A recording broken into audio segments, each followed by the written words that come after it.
Beats, the product name that so many, including myself, have discarded over the years for being overpriced and underperforming. But when Damien decided to send out the Beats Fit Pro for review, I was very intrigued because honestly, I haven't touched a Beats product in many years now. So at around £200, are they worth your money or should you go with something else? Hey guys, I'm Ryan Thomas and this is my review of the Beats Fit Pro in 2022. It's been around a year since these things came out and they're designed to be, well, quite simple really. They are true wireless earbuds, no cable in between, and they are designed for people who are happy to spend a bit more money on something focused on fitness. Let's first talk about the case. I know it's a bit backwards, but let's go. This is an area that I really wasn't impressed by. Sure, the earbuds sit in the case nicely and it charges over USB-C, which is much better than the Lightning on the AirPods. But it's so cheap feeling. I mean, you could have told me that this is a case for a set of £15, £20 true wireless earbuds and I'd have believed you. It just does not feel robust. The hinge moves and it's not great.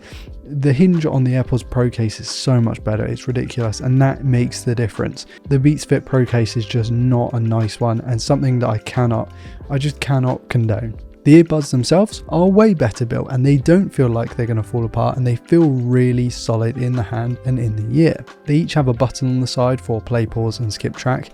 This is easily pressed when you're actually trying to get the thing in your ear, and it's something that I don't think is easily fixable without using a stem. The idea of using the stem with sort of the AirPods Pros and the AirPods in general, really easy to get in the ear without accidentally playing, pausing and all that. You'll notice that when you use the Beats Fit Pro, when you're putting it in your ear, your music's going to start playing and skipping tracks and stuff. It's just kind of a nuisance. But the even bigger nuisance is the fact that the wingtip feels horrible in my ear. I've noticed some other reports of this online. I'm definitely not the only one, but this is a deal breaker for me. The wingtip keeps it in the ear really nicely. I don't feel like it's ever going to fall out, although I never really felt the same way about the AirPods Pros. I felt that they would always stay in, but it definitely feels more secure than the AirPods Pros. The only issue is after about 30 minutes, I'm in almost agony with this like pressure point in my ear. It feels horrible, and that is really the game changer for me, the deal breaker. It just does not feel good. The sound is actually one of the better aspects of the Beats Fit Pros, which is quite nice. I was expecting a lot of bass. This definitely has a decent amount of bass. It's not overbearing though. It's quite well tuned. It's quite well judged. It's not necessarily the way I would listen to music in general. I quite like a V-shaped sound curve, and that's definitely what this is, but it's a little bit too much bass for me personally. I'm happy to use them. If I just had these and I didn't have my AirPods, which are slightly flatter, I would say that they are a really, really nice sounding pair of earbuds. They're probably best for sort of hip hop and pop music. You're probably not going to want to listen to really detailed tracks with these because they're going to sound a little bit muddy if anything. But overall, I was definitely impressed with the sound. Way better than I expected a pair of Beats to sound. Really good. So yeah, thumbs up on the sound there. Loosely related to that, the ANC, the active noise cancellation, is also very good. Better, I would say, than the AirPods Pros. I didn't think they were at first, but after sort of listening back to back, sort of A/B testing, yeah, I think the active noise cancelling is better, and maybe that is because of the horrible pressure point. It sort of gives you a better seal in the ear. So definitely impressed with that.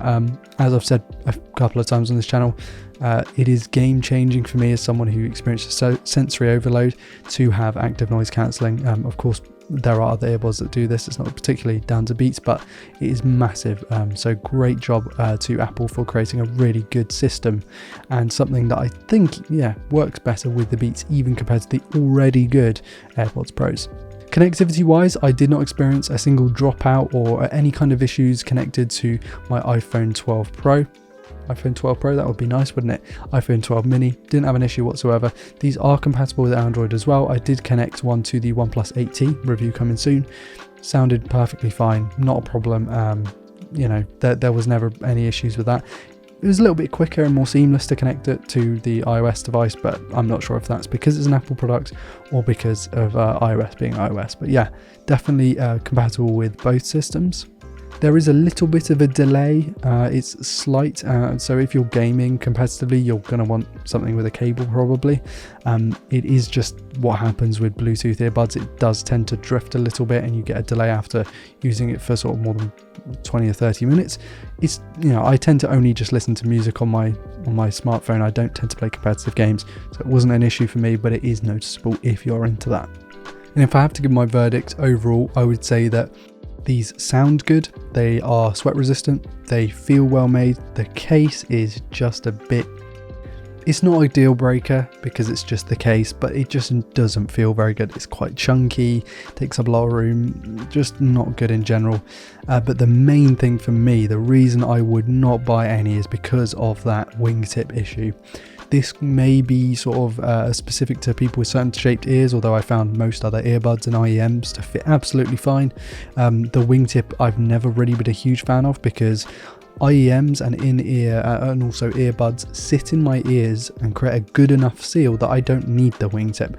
I have done football freestyle, running, anything in the gym with my AirPods Pros and they sit just fine. They don't get loose, they're good even after a couple of years.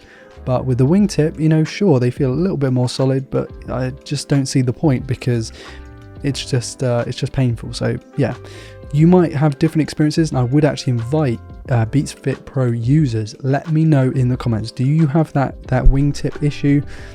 Do they feel just fine in your ear? Obviously I mentioned the ANC and the sound is good enough. Around £200 off deal, they are pretty decent, you know, they're competitively priced with sort of the AirPods Pros. You are going to be able to get them cheaper than that on sites that give you offers and deals and stuff. And I would say around 170 quid, they're a really good buy if you can put up with that wingtip and if they fit properly for you. That is quite the gamble at £170. So then I'm going to leave today's video here. Recommendation, sure, if they fit. If they don't fit, don't bother, go with the AirPods Pros. I would say they are better, but of course they cost more money and they're a different shape. I'll leave links to where to find Damien Wild in the video description. Really helps me out sending me stuff out like this. Really great guy. So check out his YouTube videos. Better quality than mine, but doesn't seem to upload quite as much. I want to thank my patrons for being continually supportive, and I invite you all to click like or comment or subscribe if you're new around here to never miss a video like this one. I'm Ron Thomas, and I'll catch you later. Peace.